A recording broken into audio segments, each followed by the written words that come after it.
Yeah, what's up mga master? Mark Music here. Meron ditong tanong natin ka master. Ano daw yung kadalasang ginagamit ng female at male na kumakanta? Yan, ano ba yung specific nila na mga key? Yan, ito yung sabi niya mga master. So, sagutin natin itong mga master. Pero bago ang lahat, magbibigay muna ako ng disclaimer. Di po ako professional na gitarista. Nagtuturo lang po ako base sa alam ko, sa sarili kong research, experience. Nasa sa inyo na yan kung susundin nyo to o hindi ang mga itinuturo ko. Let's go! Pag babae talaga is ang kanilang key is C lang. Yan. Kasi ganun na sing kadalasan natin naririnig eh. Pag babae, kukunin natin sa C. Yan, makukuha na natin yan. At pag lalaki naman, kukunin natin sa G. Makukuha na natin yan. G yung panlalaki at yung pambabae is C. So hindi po siya ganun mga master. Actually, mali tayo doon mga master. Wala po siyang specific na key sa mga lalaki at sa mga babae. Kasi nagbe-base talaga yan sa kung ano yung kakayanan ng boses ng isang singer. Yung boses natin, nag-a-adjust yan. Mayroon tayong tatlong boses. Meron tayong normal voice, low voice, at yung high voice. Yan. So ito yun siya mga master, magbibigay ako sa inyo ng example. Example, meron tayong kay buti-buti mo Panginoon. Kukunin ko sa key of G. Kay buti-buti mo Panginoon, sa lahat ng oras, sa bawat araw. Kukuros ako. Pinupuri. Ayun na. Nagbabago na yung boses ko. So, mataas sa akin yung key of G. So, gawin ko siyang key of F. Yan. Ganyan mga master. Sana mapanood nyo itong tutorial ko mga master about sa paano mag-transpose yan. Proper na pag-transpose ng key. Yan. Kasi mataas sa akin yung G. So, bababa ako. Yan. So, try ko sa F. Kay buti-buti mo Panginoon, sa lahat ng oras, sa bawat araw. Ngayon mag-chorus ako. Pinupurit, sinasamba kita. So, meron pa rin akong nahirapan na part. Pero kaya ko naman siya. Pero gusto ko yung komportable ako. So, bababa ulit ako. Try ko, key of E. Yan. Baba na ako. So, E.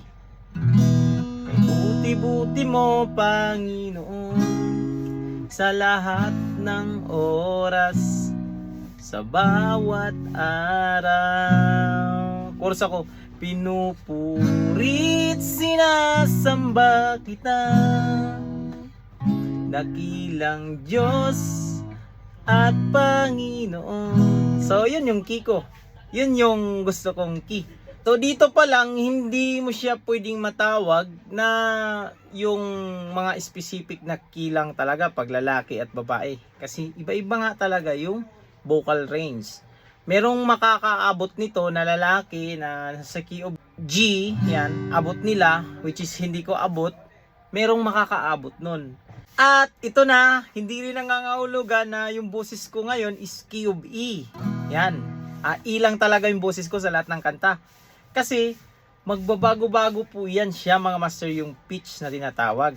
So ito na, try ko ibang kanta, yung Goodness of God. Nasa key of E.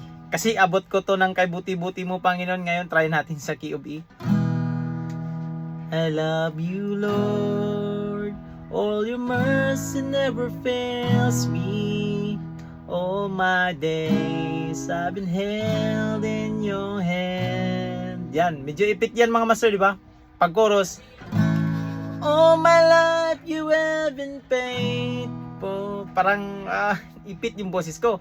Kasi ang gamit ko na doon na voice, yung high register ko na voice. Ngayon, kunin ko sa low na register. Yan, kasi sinabi ko sa inyo mga master, meron siyang iba-ibang boses natin. Sige, kunin ko sa low. Sa chorus ko siya gawin. All my life you have been faithful. Yan, nahirapan din ako masyado na mababa. All my life you have been so good. Parang para sa akin hindi kaya-aya pakinggan yan. So, hindi rin nangangahulugan yun mga master na nasa key of E ako. Tama. So dahil nahirapan ako dito sa key of E, sa goodness of God, try ko siyang babaan into key of D. Yan, bababa ako. Love you, Lord, for your mercy never fails me. Chorus ako. All my life you have been faithful. O, di ba? Hindi nasa key of D na naman ako dito sa goodness of God. So, ganun siya mga master. Walang specific na key. Ito mga master, walang specific na key. Na pag lalaki is key niya talaga is key of G lang. Pag babae is key of C siya. Wala. Kasi meron din namang key of G na babae rin yung kumanta. Meron din namang key of C pero lalaki yung kumanta. Yun siya mga master. Kasi yung kanta is fixed na yan. Fixed. Kumbaga yung mga chords na yan is standard na yan. So ngayon, nagmamatter na yon kung paano dalhin ng kumakanta.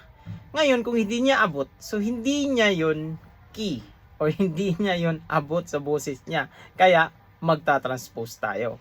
Kaya as beginners, pinakamagandang pag-aralan pag natapos mo yung family chord, aralin mo muna kung paano mag-transpose ng chord progression. Para pag magbago ng key, mag-change key, so alam mo na yung mga pagkakasunod ng mga chords. Yun siya mga master. So ito yun mga master. Walang specific na mga key. Lahat ng yan is naka-neutral yan. At wala ring mataas na key at mababang key. Nagdidepende yan sa kumakanta. Yun siya mga master. So hanggang dito lang. Sana nasagot natin yung tanong na ating kamaster. So this is Mark Music. Huwag itong kalimutang i-share sa mga kaibigan nyo, kakilala nyo na mahilig din sa gitara. So hanggang dito lang. God bless you all. Peace out.